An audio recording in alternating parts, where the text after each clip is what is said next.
Most startups fail in their first year. So to both make it through year one and make it through year one profitably and without any external investment is a big achievement. Thus the startup that Ching Goh, or Ching as we know her, is building. You may have heard of Piktochart already. It's a graphic design website that enables users to build everything from charts to infographics. And so popular is Piktochart, they now have over 5 million users. Ching's going to share with us how, after a number of ideas that didn't make it past stage one, they arrived at the idea of building Piktochart, and how they're building a team of nearly 60 people out of their base in Penang, Malaysia, and how they're doing all of this without spending a single cent on outbound marketing. Curious how she does it? Bet you are. So stick around for the next 45 minutes as we talk to Piktochart CEO and founder Ching Goh here on FounderFM. FounderFM.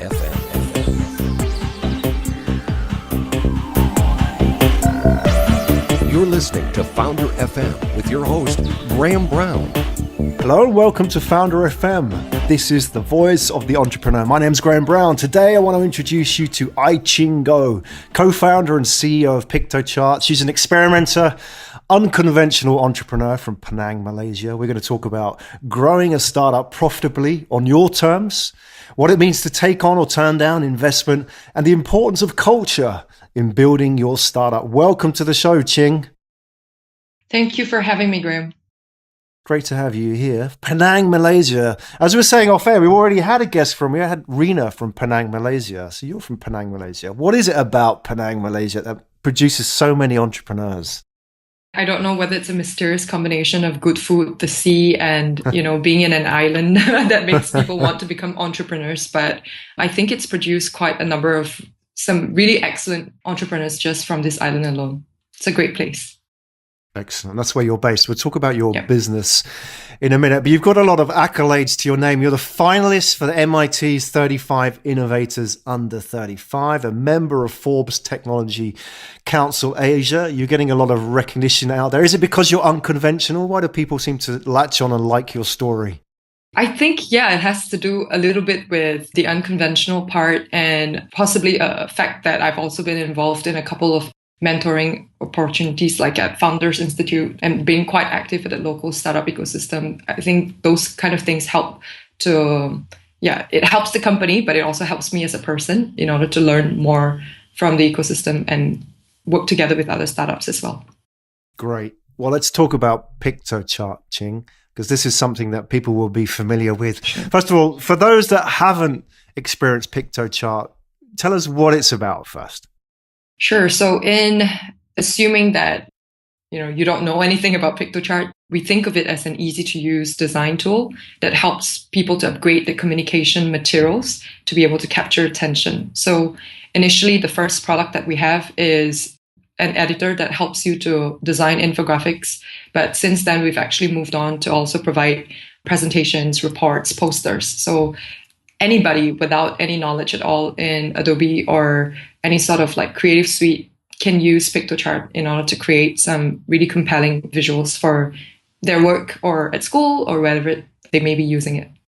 I mean, that's where I came across Piktochart originally, and it was some years ago. And we'll talk about the story of your business in a minute and how you got started. But that's where I came across you first, through the infographics. Mm-hmm. I think as well, there's so many people now getting on board with infographics because it's such a great way of presenting information visually, right?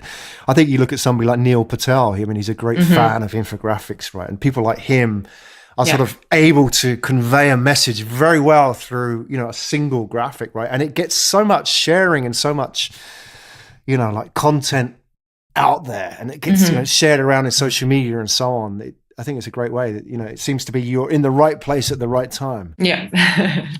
Yeah, that has been, so far, lots of infographics have been used in some form of inbound marketing, and it's used a lot in content strategy, but we're also seeing quite a big use of infographics within internal communications right now within very large organizations. So that's also a very interesting trend that we're seeing and noting. Right. And you have experience in that yourself as well. So I'm curious to know whether that came to play here. I mean, you worked in investment banking and P&G. I imagine, when you were working on projects, you probably didn't get infographics being sent around. You probably got 100-page slide presentations, right, which you had to sift through. I mean, how did it sort of work back then? Yeah. So I have to say that my experience in corporate planted a seed in my head that there must be a better way of presenting, because you're right that, you sit through presentations about 1.5 hours and you go through slide after slide after slide, and they're all very corporate and all very, lots of charts, lots of information, but it wasn't concise. And I left the meeting every single time feeling that I could have spent the 1.5 hours doing something else, if I had a brief one-pager or some form of a summary. So there was a seed at the back of my head, but I didn't know that it was infographics until I got out of corporate and did some soul searching, started reading up a lot more articles about the tech industry. And that was when we came across infographics. And then somewhere along the lines that, the jigsaw puzzle just fixed itself. And I saw that infographics was going to be the answer to the problem of having really long presentations. When was the seed sown or planted when you decided, Ching, that you were going to start your own business? At what point did that happen? Was it sort of an aha moment, or was it a gradual thing? Yeah, to be honest, at even during university years, I did not imagine that I would become an entrepreneur so early on in my life. So it has a bit to do with burnout, if I really want to call it. It sounds so funny because it's literally my first job and I was burnt out at my first corporate job. And right after that, it really made me think about what I wanted in life and how, because from that point onwards, it wasn't difficult for me to go on to another large company or take on a role in another sort of like corporate environment or a media agency or someplace like that. But it really made me think hard about what I wanted to do. And I realized that things that I didn't like. And from there, it became very obvious to me that I only thrived in environments where people are actually empowered to be able, kind of have a lot of freedom in making decisions and coming up with their own ideas, and where people are actually at the center or the core of the business itself. And that was, I think, the aha moment for me. I realized that I couldn't get that anywhere else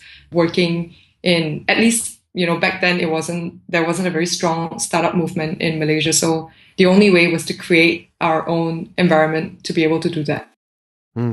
Was it an easy decision for you? Did you naturally fall into the idea of becoming an entrepreneur, or was there a lot of resistance in your own head?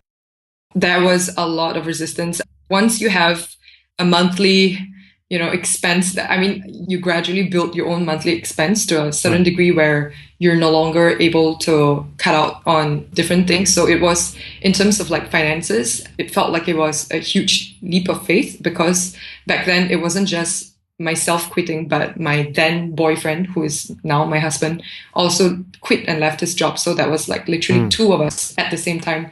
We decided to go full time on building our own business. So it was scary, but I just felt we're young, we've got nothing to lose, and why don't we, give this a shot and see how everything goes. So that was the thinking back then, that if it doesn't work out, we'll go and look for a job 12 months down the road, which thankfully we didn't have to do, but that would have been the alternative if everything failed. Right. I mean, that's a really interesting part of the story. You founded a business with your future husband, right? Which is kind of rare in the startup world, isn't it? It's usually two guys, out of Stanford who sort of in a pair of shorts and sandals, right? Start a business, right? But you started your business with your future husband. You both quit your jobs more or less at the same time. You then started the business. That must have been, wow, man, that's pretty scary. I mean, you were excited, but it must have been pretty scary. You're thinking, well, we've just given up 2 salaries, right? Yeah. And, you're sort of building your life. Your expenses are only going up right at that stage of your life. Was that kind of like a nervous moment for you, or were you really confident that this was going to work out?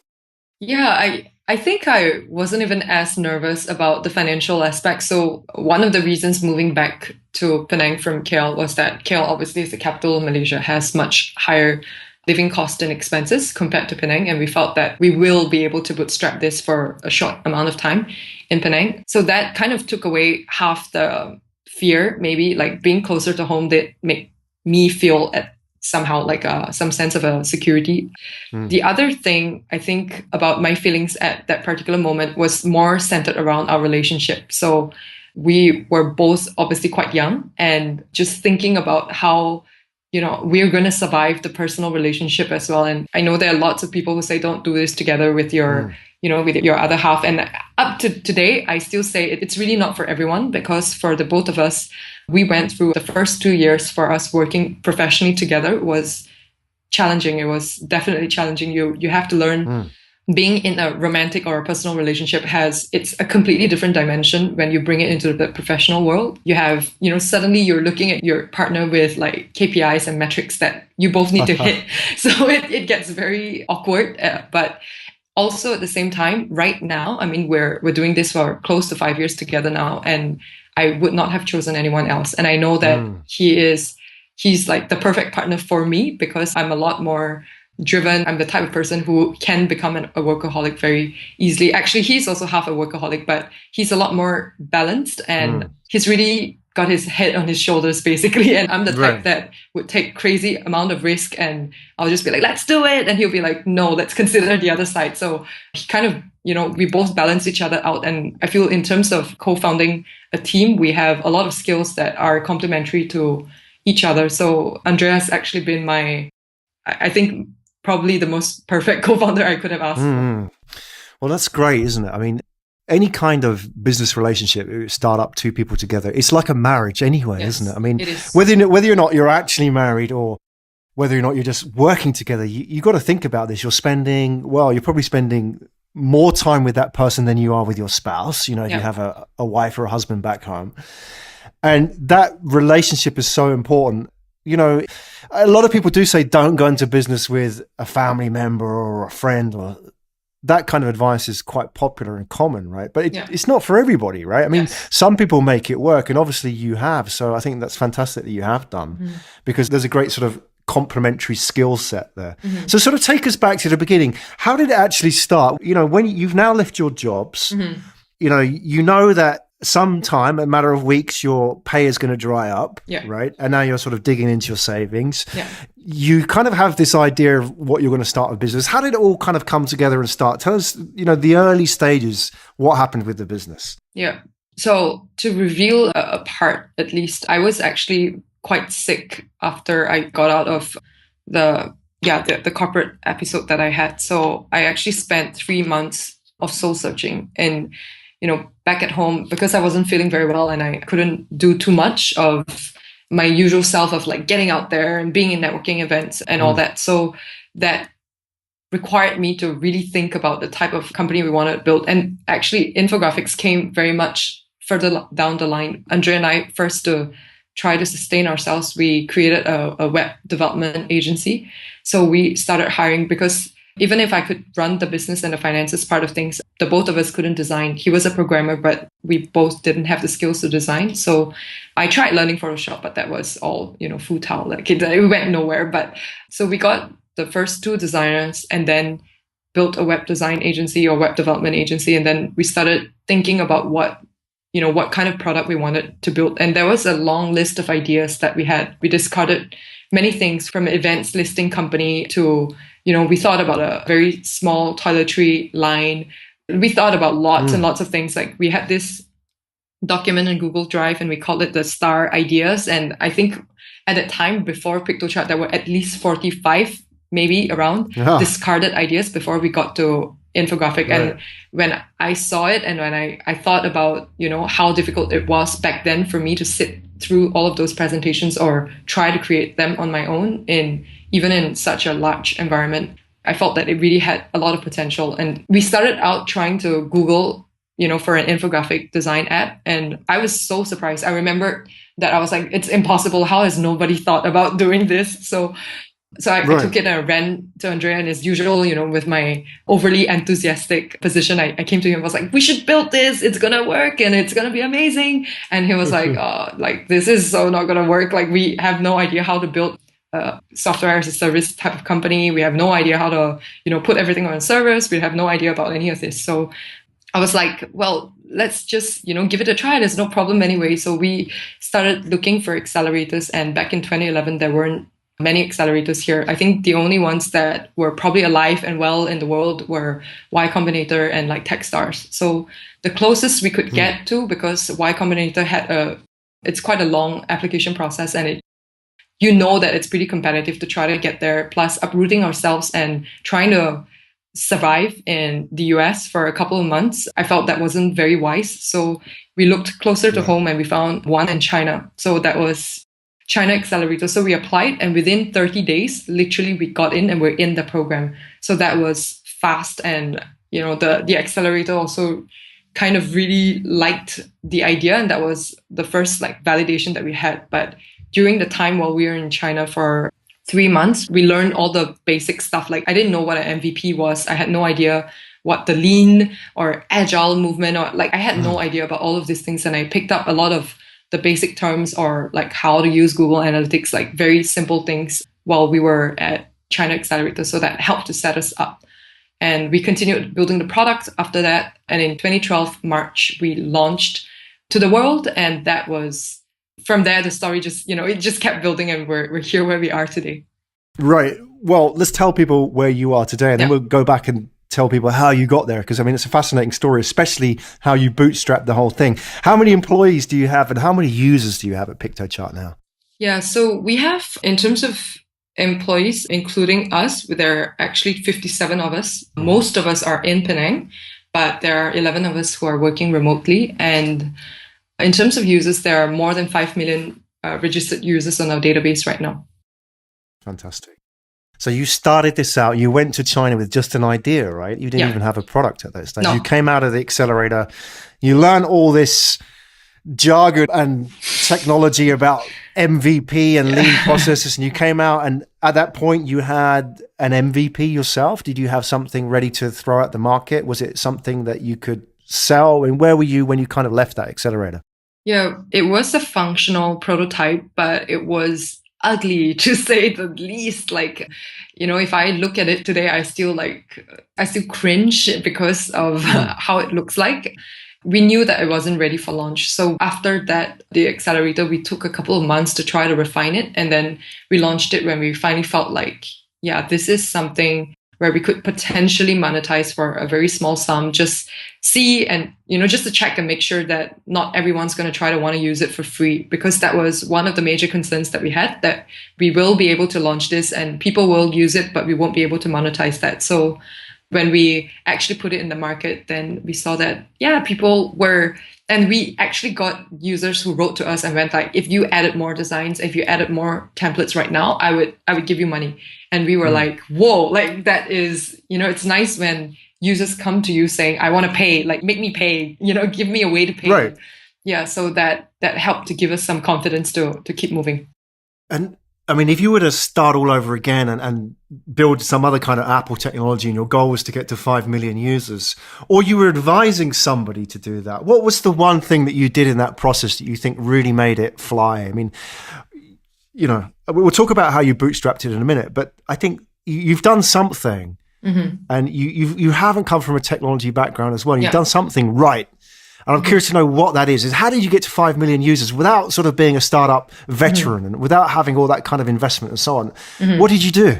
I would say the one thing that I remained constant throughout the entire time was listening to users a lot, and not just listening, but trying to see data or patterns coming out of what the users are saying and then actually implementing them. I felt that it's so simple as a principle, but it's the one that people always get wrong. That would probably be one. And if we didn't get this much of validation with infographics, I really think at a very early stage, we would have pivoted already. But it's just that we did get that much of validation, even within the early stage. That was why we kept going on. The second one that I would say, and the one that if I had to rebuild the business again and do everything all over again, the part that I really liked about building Piktochart was I realized from a very early stage how important culture was and getting the right people in the team was. So we were at different points within the startup life, we had the luxury to actually hire exponentially and just be like, okay, we can afford to get another like 30 developers in I don't know, 2 quarters, like just in half a year, we could actually get 30 developers. We never did that, although it was so tempting to just increase our team size, because we knew that culture was so important, and we're the type of organization where everyone gets to make a decision, which is pretty chaotic. And you do need very good people, smart, intelligent, passionate, like all of those are, like they need to be there. But at the same time, people who actually also are a great cultural fit to what we're trying to achieve, and they would like to move at the pace that we're moving, and they believe in the vision of the company or what the company is trying to achieve. Like all of these factors, when you try to put them together, suddenly from a pool of, I don't know, like say 50,000 developers, you may only get like 50 who might actually check all of the boxes. So we've been very deliberate in hiring slowly and trying to find the absolute best fit for the team. And that slowed us down quite a bit, but I would actually do it all over again in the exact same way if we were to repeat. Right. So you hired slowly and you were very conscious about who you hired.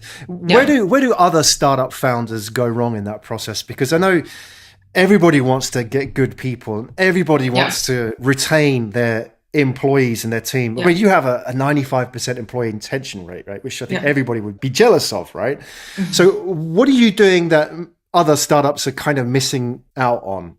Yeah, I feel like there's always a pressure to succumb to hire faster. And like just knowing that and being conscious of the fact that we don't have to hire faster is already a great start to begin with.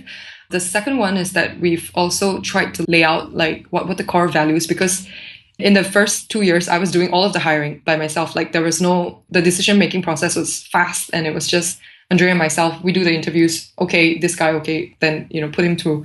But over time, we realized that we needed to get the team leaders, other people involved, and then we needed to lay out like who exactly we're looking for, who we're not looking for, what type of people would, thrive in an environment like Piktochart, and what kind of people who wouldn't thrive or like the environment that we're in.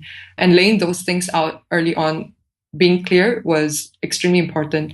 And as for employee retention, we have begun the company knowing that I didn't want, what was in the corporate world to repeat itself. So we behave and we're structured like a family. And it's often very surprising to people when we tell them about, the kind of things that we do, which sometimes doesn't sound very much like a business or a startup at all. For example, people in the office are quite close. We have a number of expats who obviously came in from either different cities or different countries in the world to be working at Piktochart in Penang.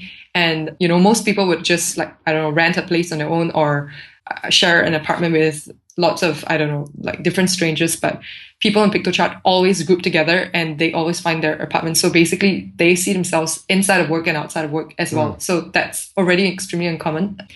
And they do that on their own. And the way how everyone feels like, I feel like there's a great sense of ownership. So when there's a newcomer or a new hire, somebody who's like flown in from a different country, I don't need to be there to welcome that person all of the time.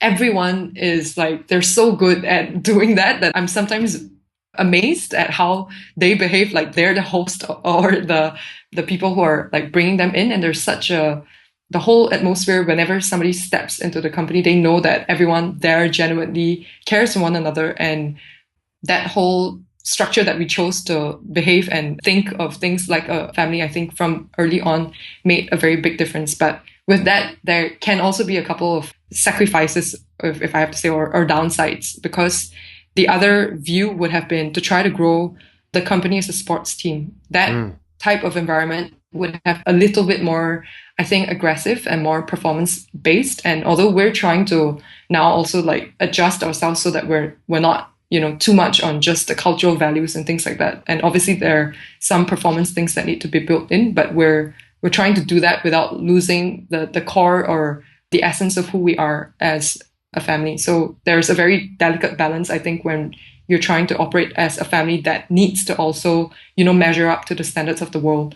So yeah, like I can think of downsides of doing that, but it has worked for me. And I love the fact of being able to have and everyone in Piktochart, lots of people have work-life balance, and it's real, and it's not something that is mythical. We practice it because we know that this is a marathon for all of us, and we're not doing this to flip the coin. We're not doing this to, quickly flip the business, in other words, but we're actually in this for the long term and the long run.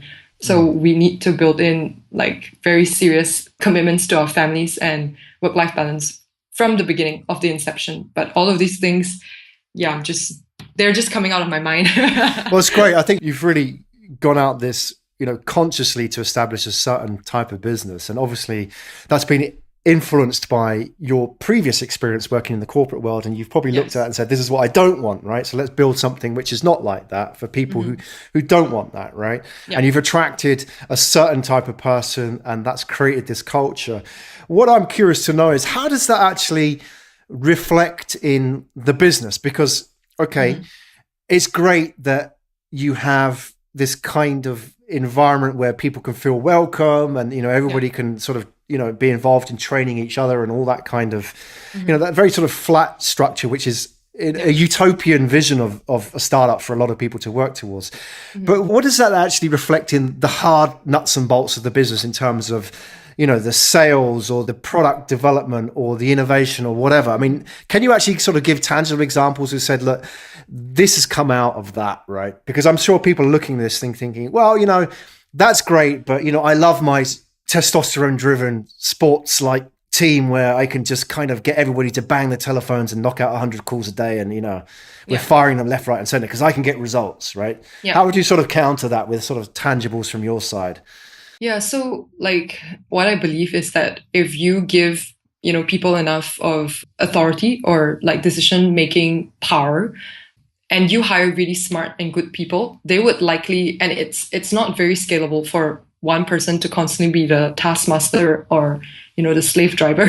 So you kind of want to give people that autonomy so that they would be able to feel the ownership or the sense of ownership. So we do that by we're implementing this thing called OKRs, which is Objective Key Results. It's something that was introduced by Google some time ago, and we adopted it, and we felt that was going to be the best one to help us achieve our goals. So just giving you an example, for example, this coming quarter or for the whole year, we have a certain revenue target that we're trying to meet and a couple of things in the product roadmap that we're also trying to hit. So that is the company objective. And then the marketing team, all of the different product teams would then look at those goals and then assign themselves how they're going to help the company achieve the next revenue milestone. So they could come up with their own ideas, and it's completely fine as long as they're following, whatever the company objectives are for that particular quarter.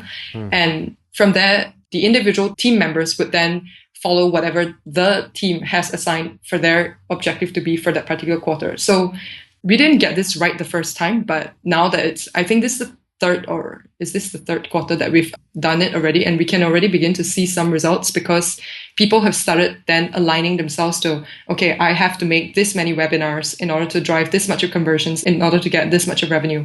And then the next person goes on, okay, I'm doing social media, but I've got to run this many campaigns in order to experiment with this many things, try to get the conversion rate or, make it go up in order to drive this many people going to the site and signing up. And then the next team goes on but the idea is that every single person has something that they're working on that they know contributes to the overall health or well-being of the company, in terms of whether it's in terms of like product rollout or whether it's in terms of like hard numbers like the revenue itself.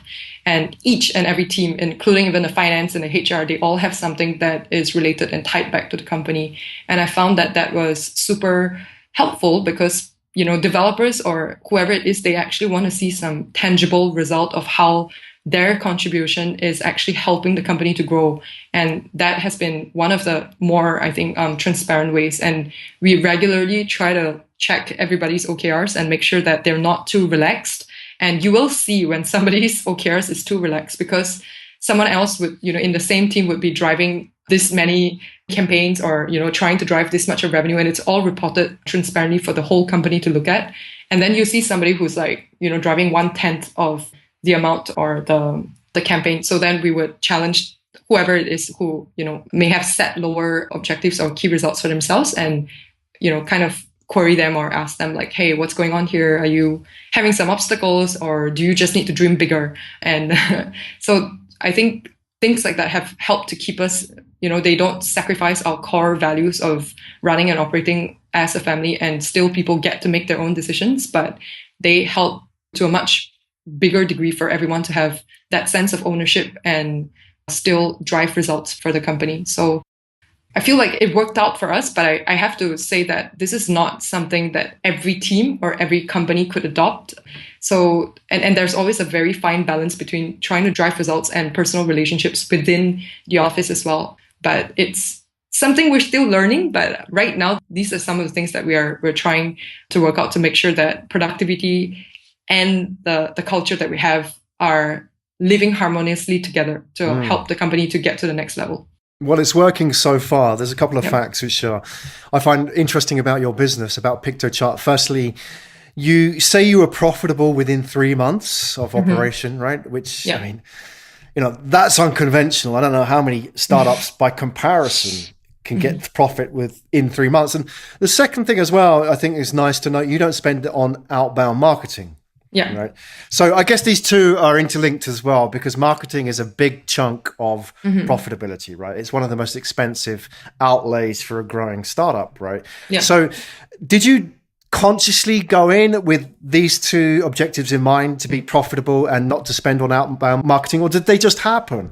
Yeah. Well, in the beginning, we tried everything. So we tried writing blogs, we tried dabbling into SEO. Like, we just tried to understand how AdWords work or how to use, retargeting. Like, we just tried lots and lots of different things. And then at the end of the day, we felt that we would keep the AdWords to a very minimal spend. And it's still there until today. I think it's like, I don't know, but it's not even 1% of our gross revenue. It's probably like 0.1% of our gross revenue, like how much we're actually keeping the budget. But we found that the cost per acquisition was getting way too high, and it was not a very sustainable way. And we deliberately chose not to, have AdWords or any sort of, advertising contribute way too much to the actual acquisition of users. And instead, we tried to figure out what were some of the other ways that we liked and wanted to grow the company. So becoming a thought leader in the space of infographics was something that was important to us, and being able to help our users out with like constant tutorials, video tutorials, and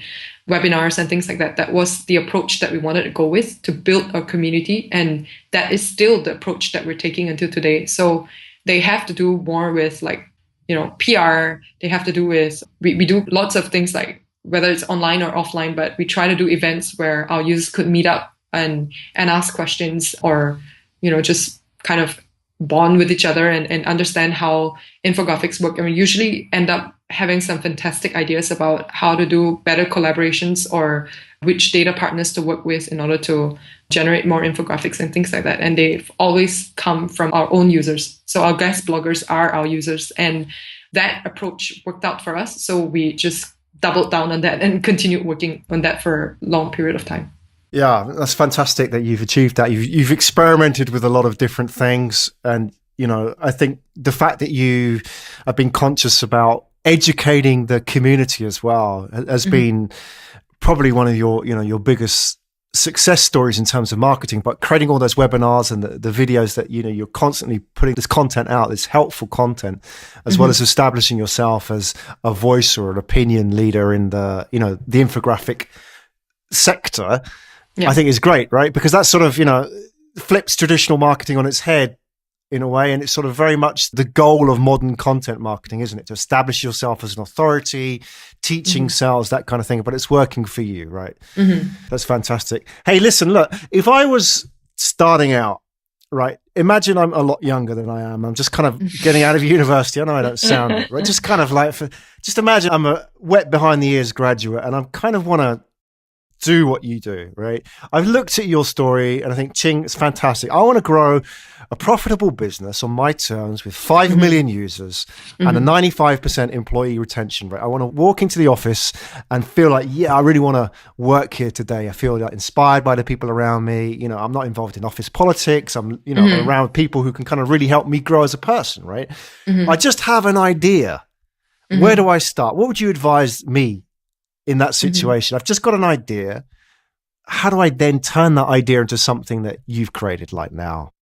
So that's a great question. And what I usually say depends on how much I know about that person. So if I actually feel, for me at least, there are lots of fresh graduates that want to become entrepreneurs, and I sometimes advise them against it, mainly because for me, I did not understand the importance of, people-centric organizations, or like why culture was such a big thing until I got the first, taste of that medicine myself in a corporate setting. So without actually going through all of the different experiences that I have gone through before starting Piktochart, there was no way I would have built the company that way. I would have, instead, I think we would have really operated like a rugby team and tried to, just hit our numbers, like grow as fast as possible, like do everything that your investors are telling you to do and just listen to them, because there is really no experience and no maturity to be able to put my foot down and say, this is the way we're running it, and this is my strong reason for running it this way.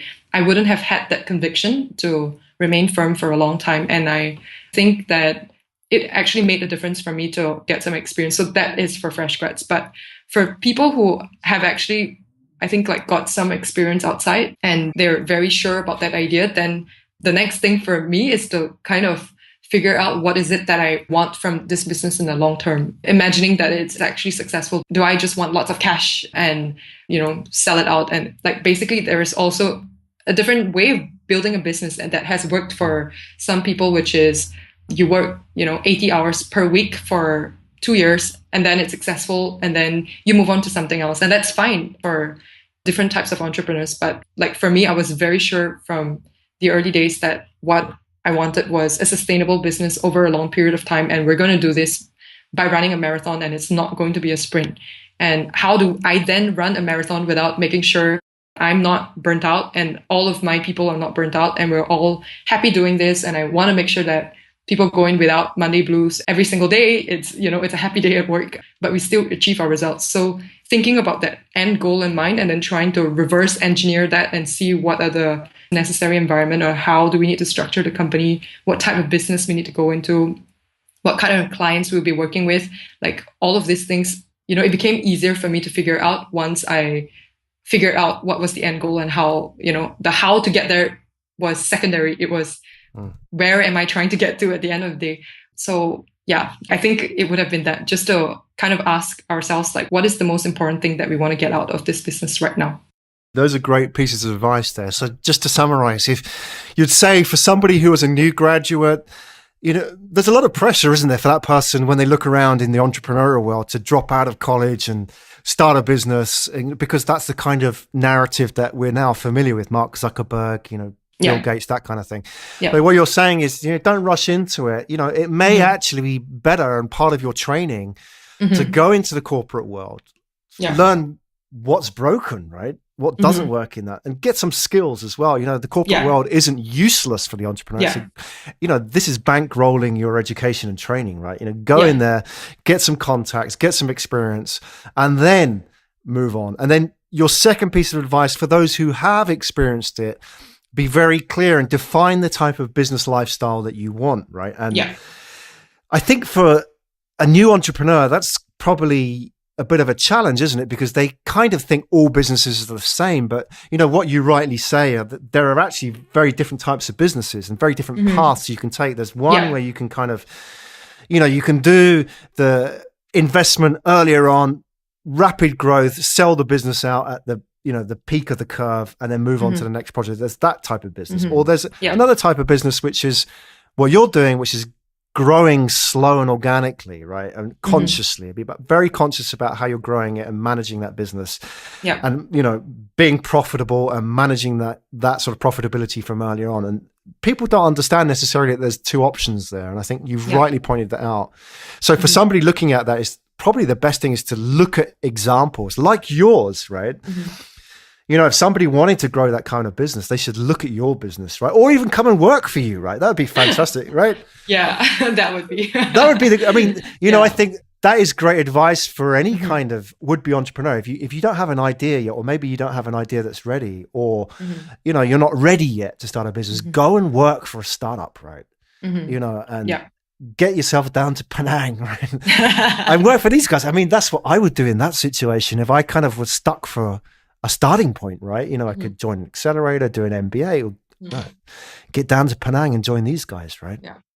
So you have just summarized it in the most brilliant way ever. But that's precisely what I'm saying. It's different for everyone, and There are still other roads, obviously, that I haven't mentioned, like doing an MBA. And I have obviously known of a couple of really bright people who chose to do MBAs when they're at that point when they think they have an idea, they want to start and they don't know how.